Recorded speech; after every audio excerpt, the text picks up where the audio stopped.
Okay, hello everyone. Here I want to provide a tutorial on how to request your personal data in Airbnb application on Android device.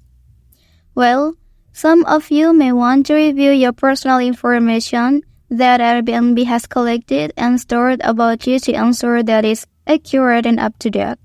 So, let's go to the tutorial. Okay, first thing first, open Airbnb application. So, once you arrive to this page, here you can click your profile icon and then scroll down till you find privacy and sharing option. Okay, and then tap on it.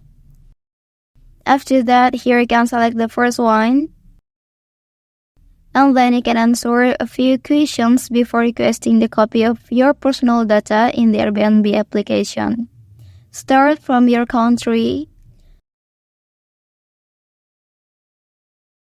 Next, select the type of the data you want. And lastly, the reason of requesting your personal data. And then click here, and you can wait the notifications which will be sent to your email address. Okay, that's the tutorial on how to request your personal data in Airbnb application on an Android device.